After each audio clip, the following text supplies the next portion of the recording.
Break બાદ આગળના સમાચાર પર નજર કરીએ તો ગુજરાત રાજ્યમાં યોજાયેલ વર્ગ 3ની રેવન્યુ તલાટીની પરીક્ષામાં મોટાભાગના વિષયોને બાદ કરતા ગણિત વિષયમાં વિદ્યાર્થીઓને મુશ્કેલીનો સામનો કરવો પડ્યો હતો, જેના કારણે વિદ્યાર્થીઓને રેવન્યુ તલાટીની પરીક્ષા થોડી લાંબી લાગી।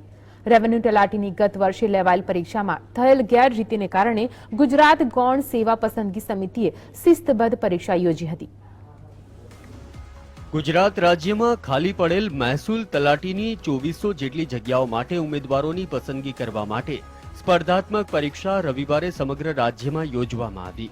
પરીક્ષા નિયામક અને સુપરવાઇઝર સહિત સીસીટીવી કેમેરાની બાજ નજર હેઠળ યોજાયેલી તલાટીની પરીક્ષામાં પ્રશ્નપત્ર ક્ષતિરહિત હતું, પરંતુ ગણિત અને ગુજરાતીના પ્રશ્ન મૂંઝવણભર્યા હોવાના કારણે વિદ્યાર્થીઓને આ બે વિષયમાં થોડી મુશ્કેલી પડી હતી। સામાન્ય જ્ઞાનના પ્રશ્નો સહિત તલાટીની પરીક્ષામાં કરંટ અફેર્સના પ્રશ્નો વધારે પૂછવામાં આવ્યા હતા। આજે સમગ્ર ગુજરાતમાં તલાટીની એક્ઝામ હતી અને એમાં જનરલ ક્વેશ્ચન જ હતા અને ટાઈમ થોડો ઓછો લાગ્યો, કારણ કે મેથ્સના પણ અમુક ક્વેશ્ચન હતા, બાકી નોર્મલ જ હતું, પણ આ મેથ્સને લીધે થોડો ટાઈમ ઓછો પડ્યો। બાકી નોર્મલ જે બાકી બધી એક્ઝામ હોય એના જેવી જ હતી, કોઈ ડિફિકલ્ટી નહોતી। ગુજરાત રાજ્યમાં ખાલી પડેલ સરકારી જગ્યાઓ માટે હવે સ્પર્ધાત્મક પરીક્ષાઓ યોજીને ઉમેદવારની પસંદગી કરવામાં આવે છે। ત્યારે ગત વર્ષે યોજાયેલ મહેસૂલ તલાટીની પરીક્ષામાં ગેરરીતિ થતા મહેસૂલી તલાટીની પરીક્ષા ફરીથી યોજવાની ફરજ પડી હતી। ફરીથી લેવાયેલી પરીક્ષામાં કોઈપણ પ્રકારની ગેરરીતિ ન થાય તે માટે રાજ્ય સરકાર દ્વારા ગૌણ સેવા પસંદગી સમિતિને નિર્દેશ કરવામાં આવ્યો હતો। સાથે સાથે રાજ્યમાં પરીક્ષાના સમય સુધી ઇન્ટરનેટ સુવિધા પણ બંધ કરવાનો નિર્ણય લેવાયો હતો।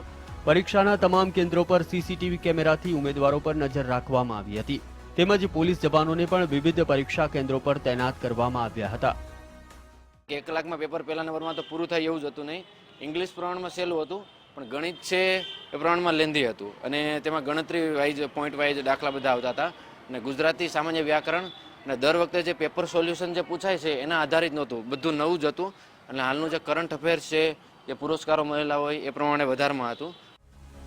મહેસૂલ તલાટીની પ્રથમવાર યોજાયેલી પરીક્ષામાં ઇન્ટરનેટ દ્વારા પેપર લીક થવાની ઘટના તેમજ ગેરરીતિની ઘટના પ્રકાશમાં આવી હતી।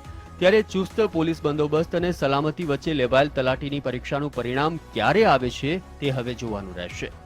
કેમેરામેન મનીષ દવે સાથે પ્રતીક જાદવ, GSTV, અમદાવાદ।